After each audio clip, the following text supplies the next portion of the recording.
Hi, Steve Connie Bear here, speaking to you from Blacks Beach in Mackay. End of another beautiful day, nice breeze blowing. So I'm here sitting looking at the beach and just reflecting again on my journey, the battles I'm having. But I can say that I believe I'm winning. Some good things are happening. And as I was reflecting the other night on my journey, a thought came to me. It was this: what's in a name?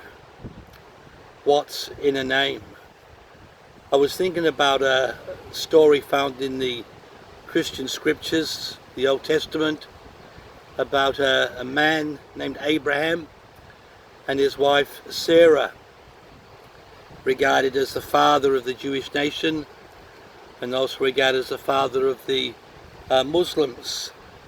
Abraham is sacred in both religious systems. When I was thinking about this patriarch named Abraham, his name was actually Abram. There was no H in his name. And his wife Sarah, her original name was Sarai. There was no H in her name.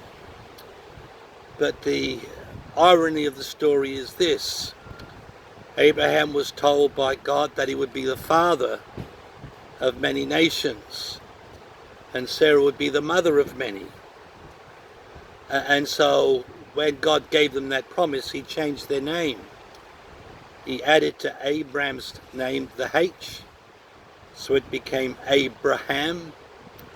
And he added to Sarai's name a H, and she became Sarah.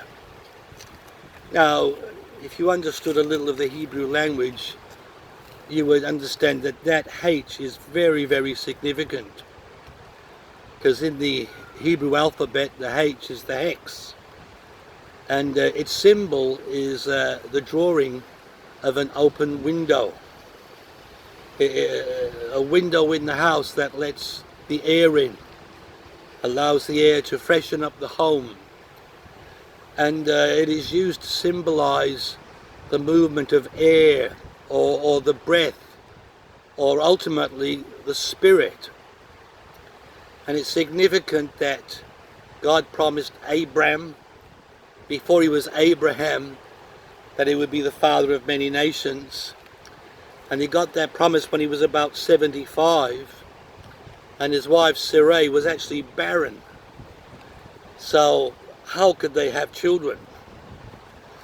And it was interesting, it was when Abraham was about 90 that Sarah conceived.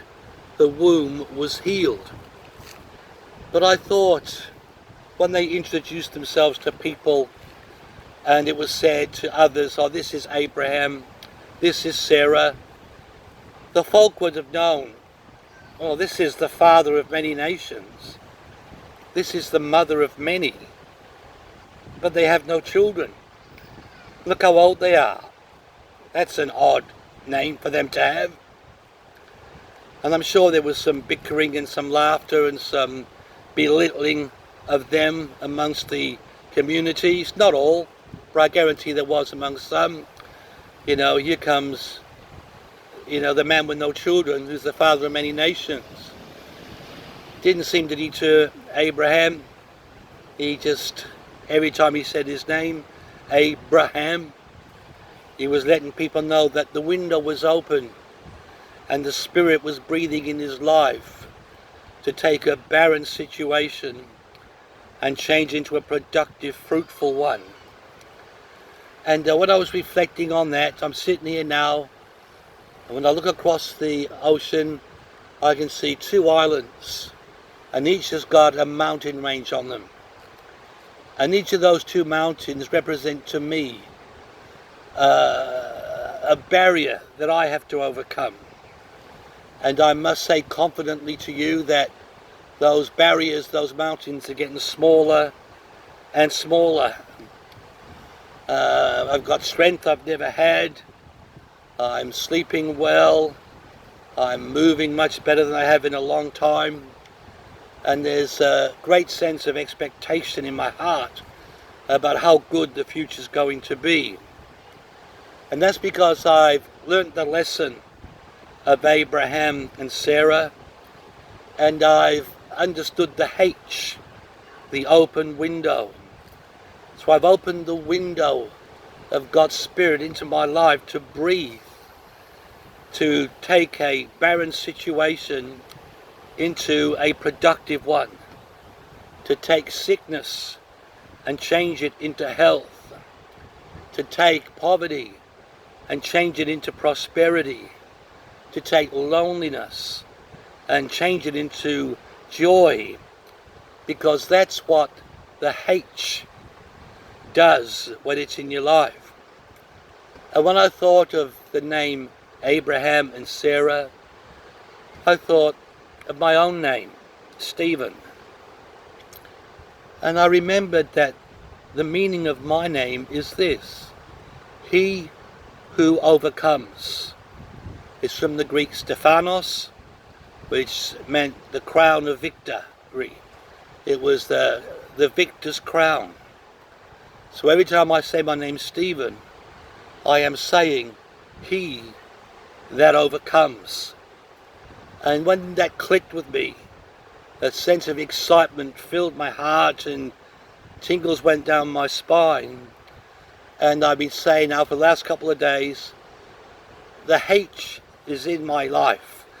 It may not be in my name, but the H, the Spirit of God, the open window, is in my life and changing me. Without that H, without that open window, my barrenness would remain, my sickness would remain, nothing would change. And so I speak to you with a sense of excitement and just encourage you and say, are your windows open? Is there room for the H in your life? Or are your windows shut up to the Spirit of God? Are you locked away in your own thinking and belief systems and letting stagnant air flow through your home and through your relationships, and living in your barrenness and your sadness and your emptiness, not knowing where to turn or what to do or where to go? Let me encourage you to open your heart and open the window to the breath, to the life of God, and see what can happen in your life. We're coming to Christmas time, where we celebrate the birth of the Messiah, Jesus Christ. But he came primarily to bring life, to bring joy, and to bring joy in abundance. And let me encourage you, whatever you're going through right now, take a moment to reflect. Maybe your name is significant. Think about your name. If there's no H in your name, add a H to your name. My name in Greek is Stephanos, so there is a H in my name in the Greek. So I'm referring to myself as Stephanos at the moment, because the Spirit of God is in my life through the open window. And so let me encourage you, this Christmas time, when we focus on the Christ, the Son of God, who is the embodiment of all that God is, and the Spirit of God, let him breathe into you life and blessing, and the obstacles in your life, the mountains that you are facing. And if you are a normal person, I guarantee you've got mountains that you are facing. Let me encourage you to look at them through the eyes of the Spirit of God and align yourself, getting step with the Spirit of God, and look at those mountains and speak to them and believe in your heart that whatever the mountain is, it can go, because God is bigger than any problem you might have. This is Stephen Coneybeer signing off. Until next time, bye for now.